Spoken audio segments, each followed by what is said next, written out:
Hello student, welcome to botany after class. MGP university की सारी update पाने के लिए अभी हमारे चैनल को सब्सक्राइब कीजिए, बेल आइकन दबाना ना भूलें, जिससे कि सारे नोटिफिकेशन टाइम टू टाइम आपको मिल जाए। तो स्टूडेंट, आज हम बात करने वाले हैं फूड न्यूट्रिशन एंड हाइजीन का जो पेपर हुआ था कल, उसका आंसर की, मतलब बीकॉम का जो पेपर हुआ है फर्स्ट सेमेस्टर का, उसका आंसर की बताऊंगा। एंड उसके साथ साथ बताऊंगा कि कौन कौन से क्वेश्चन जो हैं आपके BA एंड BSc में भी पूछे जा सकते हैं, क्योंकि मैंने आपको पहले ही बताया था कि जो सीक्वेंस होता है ना क्वेश्चंस का, बस वही चेंज होता है, बाकी क्वेश्चन सेम होते हैं। काफ़ी क्वेश्चन सिमिलर होते हैं एमजीपी यूनिवर्सिटी के पेपर में, जैसे कि लास्ट टाइम भी ऐसे ही हुआ था। अब कुछ क्वेश्चंस बस इधर उधर हो जाएंगे, बाकी और भी नए क्वेश्चंस मैं आपकी लास्ट टाइम की वीडियो में डाल चुका हूं, तो आप जाके वहाँ पर देख सकते हैं। बाकी डिस्क्रिप्शन में लिंक दे दूंगा, वहाँ से जाके भी आप वीडियो को देख सकते हैं फूड एंड न्यूट्रिशन के पेपर के बारे में। तो देखिए, मैं आपको बता दूं कि जो मैं पेपर की क्वेश्चंस बता रहा हूँ ना, ये एमजीपी यूनिवर्सिटी के एग्जाम के पॉइंट ऑफ व्यू से बहुत ही ज़्यादा मोस्ट है। जो एग्जाम रह गए हैं, मतलब बीए का एंड बीएससी का, बाकी जो पेपर रह गया है, बीकॉम का हो गया, बीबीए का हो गया, तो आप देख लीजिए किस टाइप के क्वेश्चन पूछे गए थे। सबसे पहले मैं आपको दिखा देता हूँ ये पेपर का टाइप। देखिए, ये क्वेश्चन बीकॉम का पेपर है, इसमें देखिए 100 नंबर लिखा है, प्रत्येक क्वेश्चन करना है आपको। 100 नंबर के क्वेश्चन 100 नंबर हुए हैं। तो ये देखिए, पहला क्वेश्चन है यहाँ पे, भारतीय करौंदों के रूप में जाना जाता है। तो भारतीय करौंदे के रूप में जाना जाता है वो है आंवला।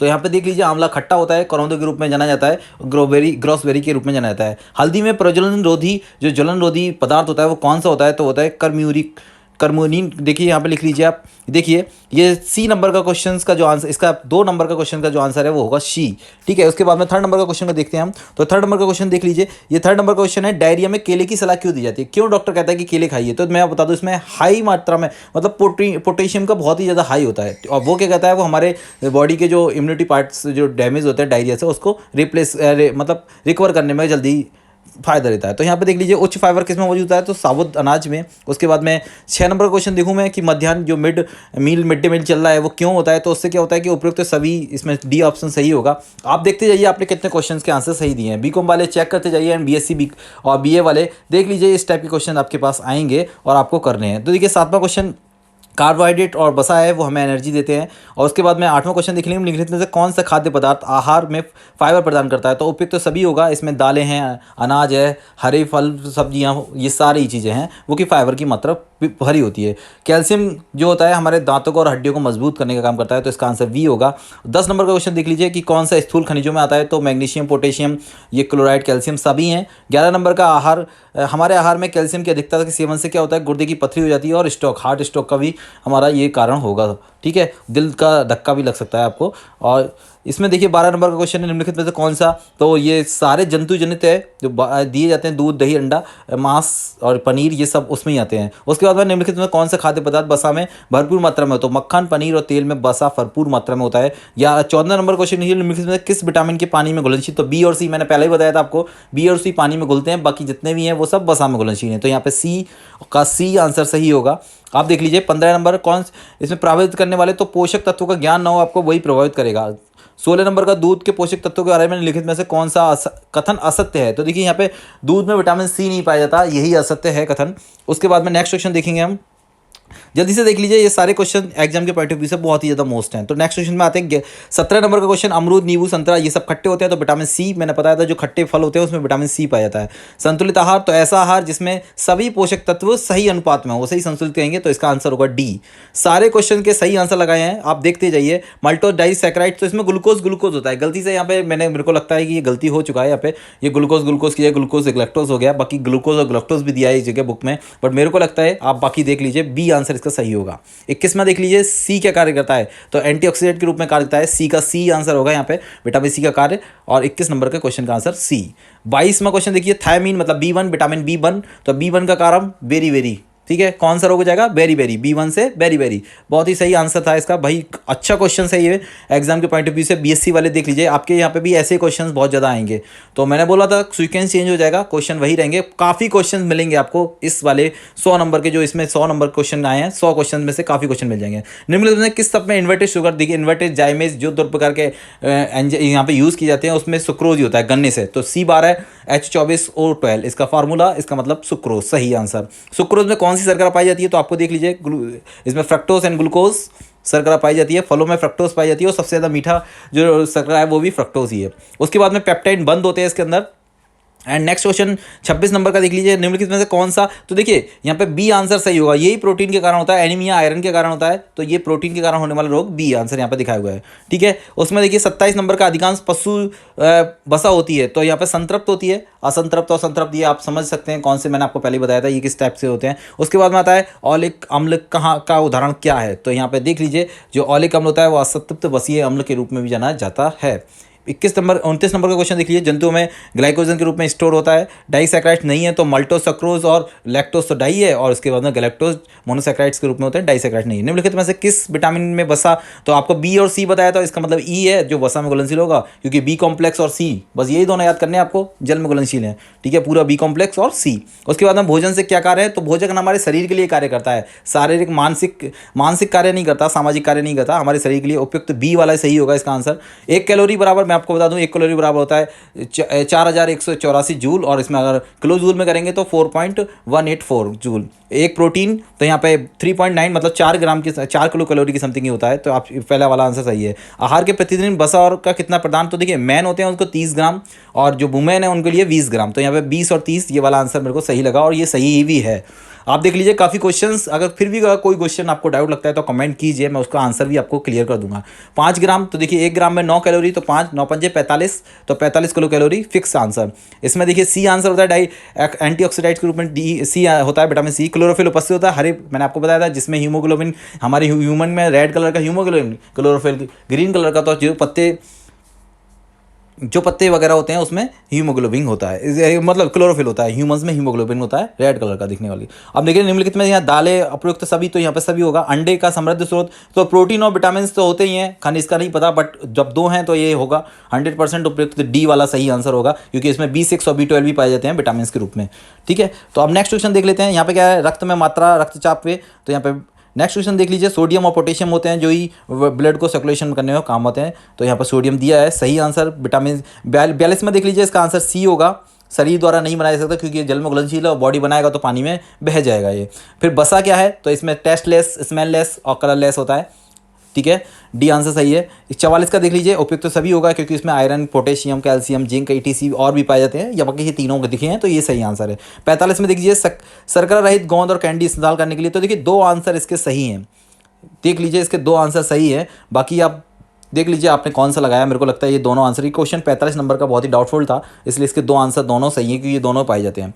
46 नंबर का, विटामिन E की कमी से कौन सा अच्छा विटामिन E का कौन सा सबसे अच्छा स्रोत है, तो इसमें आप जब सब समझते ही हैं कि जो गाजर ETC का यूज़ किया जाता है, बाकी दिखाया भी जाता है विटामिन E की कमी गाजर, इसलिए। और यहाँ पर लिखिए 49 नंबर का है, रक्त जमाव के लिए आवश्यक, तो के जरूरी होता है, आपको पता है थ्योमिन के कारण। बुखार में जैसे ही बढ़ता है तो 1 डिग्री सेंटीग्रेड पर 13% बी बढ़ जाता है, तो आपको इससे पता लग जाएगा कि कैसे बढ़ेगा, तो 13% के हिसाब से बढ़ती गई है। आयरन में होने वाली ग्लूकोज में किस रूप में जाना जाता है, तो डेक्टोज के रूप में भी ग्लूकोज का नेक्स्ट नाम है। और उसके बाद में सफाई, शारीरिक व्यायाम, ये हम अपने शरीर के लिए ही करते हैं। ठीक है, तो काफ़ी क्वेश्चंस क्लियर हो गए होंगे बच्चों को। आप देख लीजिए और भी क्वेश्चंस हैं इसमें। मैक्रोन्यूट्रिएंट्स कौन से हैं, तो माइक्रोन्यूट्रिएंट्स जो होते हैं वो कम वसा, कार्बोहाइड्रेट, प्रोटीन उपयुक्त तो सभी होंगे। और उसके बाद मैंने बताया ये एनीमिया, तो आपको पता है कि B12 के कारण होता है। नेक्स्ट क्वेश्चन देखिए 52 नंबर क्वेश्चन, उच्च रक्तचाप को रोकने के लिए नमक खाइए, कम खाइए, क्योंकि Na high blood pressure, high pressure को इंक्रीज करता है, बढ़ा देता है। ठीक है, आयोडीन की कमी से होने वाले, तो घोंघा और हाइपोटाइसिस होता ही है, तो ये दोनों हो गए। और बौनेपन का नहीं पता, बट ये तीनों ही होंगे क्योंकि इसमें 2 का ऑप्शन नहीं है। ठीक है, उसका रोग की अच्छी आदत कौन सी नहीं है, अनहेल्दी जो है वो है बिना हाथ धोए खाना खा लेना। आपको पता है कि कोरोना पैंडेमिक की बात में और काफ़ी हो गया है ऐसा कुछ, तो अनहेल्दी के रूप में यही जाना जाता है। तो यहाँ पे फोलेट है। उसके बाद में राष्ट्रीय पोषण सप्ताह 1 सितंबर से 7 सितंबर, सही आंसर।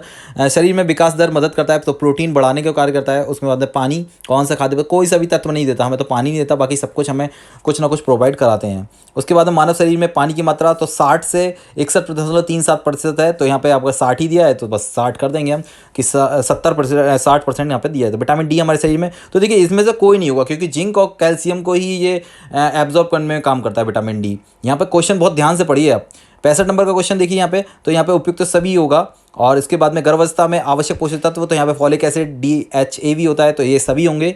उसके बाद में गर्भवती माँ के लिए फॉलिक एसिड की दिन की आवश्यकता तो 400 म्यूग्राम, ठीक है, ये याद रखना 400 ही है, सही है ये आंसर इसका। उसके बाद में बच्चों का पहला टीका तो डीबीटी, इसमें 3 वैक्सीन के रूप में भी जाना जाता है इसे। और गर्भवती महिलाओं के लिए आयरन तो यहाँ पर लिखा हुआ है RDA का मान 30 मिलीग्राम होता है, ठीक है, ये ध्यान से रखेंगे। RDA का मान कितना होता है, 30 मिलीग्राम पर डे। और DPT का दिया ट्रिपल वैक्सीन के रूप में इसे भी जाना जाता है, डिप्थीरिया, ठीक है। और ये देखिए पोलिसिस लिखा है, जिसे लिखते हैं पोलियो, मायालोटिक एंड टिटनेस, ये तीनों के रूप में एक ही टीका लगता है, ट्रिपल वैक्सीन के नाम से भी इसे जाना जाता है। अब देखिए उसके बाद में आता है दूध को छुड़ाने की शुरुआत 6 महीने के बाद ही करना चाहिए, क्योंकि 6 महीने तक माँ का दूध सबसे ज़्यादा उत्तम होता है। उसके बाद में स्तनपान कराने के लिए बच्चों को निम्नलिखित में से देखिए, इसमें ये जो सिंड्रोम है ना, SID सिंड्रोम, ये बहुत ही ज़्यादा पावरफुल है। तो ये इसलिए ही हम कहते हैं कि माँ का दूध जरूर पिलाना चाहिए, ये काफ़ी सारी बीमारियों को रोक सकता है। तो उपयुक्त सभी इसका आंसर सही होगा, क्योंकि SID सिंड्रोम बहुत ही ज़्यादा पावरफुल होता है। उसके बाद में देखेंगे हम नेक्स्ट क्वेश्चन, तो नेक्स्ट क्वेश्चन की ओर बढ़ते हैं। और फिर देखिए नेक्स्ट क्वेश्चन 74 नंबर का, बच्चे अच्छी बीमारी का देखिए इसमें क्या है, तो उपयुक्त तो सभी है। सोया में किस प्रकार, तो प्रोटीन सोया भरपूर होता है। उसके बाद में 1 से 7 अगस्त स्तनपान सप्ताह के रूप में मनाया जाता है हर साल, 1 से 7 अगस्त, याद रखना, ये बहुत अच्छा क्वेश्चन है, पूछा जाएगा। नवजात शिशु का आदर्श वजन कितना होता है, तो देखिए यहाँ पे आदर्श वजन में क्या बताऊँ मैं आपको कि इसमें ना कैलकुलेशन जो मैंने क्वेश्चंस दिए यहाँ पे देखिए 2.5 किलो से 4 किलो होता है, लेकिन अब यहाँ पे 4.5 दिया है, तो ये भी सही है। उसके बाद में नवजात शिशु की लंबाई तो यहाँ पे 46 सेंटीमीटर से 56 सेंटीमीटर होता है, बट ये नहीं दिया, तो यही सही। टाइफाइड तो सैल्मोनेला टाइफी, पता ही आपको बैक्टीरिया के कारण होता है। उसके बाद में देखिए BMI का पूरा नाम ये क्या है, तो ये देख लीजिए, इसमें मैं कैसे निकालते हैं बॉडी मास इंडेक्स, तो वो भी बता दिया मैंने आपको। निम्नलिखित में से कौन सा, तो पाचन तंत्र प्रणाली हमारी सुरक्षा है। RSBI क्या है, राष्ट्रीय स्वास्थ्य बीमा योजना है, इसका सही आंसर ए होगा। और देखिए 63 नंबर का क्वेश्चन देख लीजिए, निम्नलिखित में से कौन सी अत्यधिक प्रचलित वैश्विक समस्या, तो इसमें देखिए 2 तो मुझे सबसे मिल जाएगी, विटामिन ए की कमी और मोटापा, तो तीसरा नहीं है इसमें, और 2 का ऑप्शन नहीं है, तो इसलिए तीसरा सही होगा, लास्ट वाला सही होगा। बर्निंग शब्द वियोनियान से लिया गया है, ये भी सही है। माता का गुणसूत्र XX होते हैं और पिता में XY होते हैं। ADD का पूरा नाम वितरण प्रतिशत तिथि, सही है इसका आंसर। मानस मस्तिष्क तो 3 साल में 80% और 5 साल में 90%, लेकिन यहाँ पे 80 का नहीं है, तो यहाँ पे हम 85 क्लियर कर देंगे। C answer is the right answer. स्तनपान के भीतर शुरू कर देना चाहिए, तो जन्म के 1 घंटे बाद से ही स्तनपान शुरू करा देना चाहिए बच्चे को। नेक्स्ट क्वेश्चन देख लीजिए 89 नंबर का, BCG के टीके का आविष्कार, तो B answer is the right answer. देखिए ध्यान से देख लीजिए, बहुत ज़्यादा पूछा जाता है। अंतर्राष्ट्रीय महिला दिवस तो 8 मार्च। गर्भावस्था के दौरान सामान्य वजन बढ़ता है, तो कितना, 10 से 12 किलो बढ़ता है, लेकिन ऑप्शन नहीं है तो हम वही लगाएंगे। मधुमेह तो सबसे A नंबर का, कम शुगर वाले खाने देने चाहिए।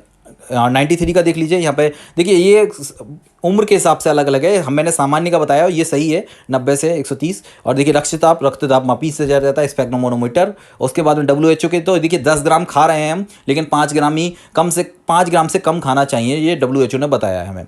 और DASH का पूरा नाम क्या है, उच्च रक्तचाप को रोकने के लिए आहार संबंधी प्रयास, इसका 96 का आंसर ए सही है। अब देखते हैं 97 नंबर का क्वेश्चन। और जिन लोगों ने अभी तक वीडियो को शेयर नहीं किया, अपने लोग दोस्तों को भी शेयर कर दीजिए। सामान्य बॉडी मास तो 18.5 से 24.9।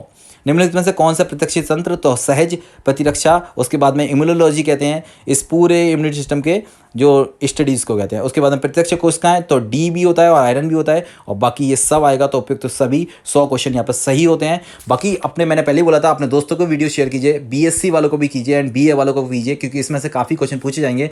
अगर BCom में आप हैं तो आप देख लीजिए आपने कितने क्वेश्चन सही किए, आपको अभी पता लग जाएगा आपका result. Thank you for watching student, thank you for comment, thank you for support.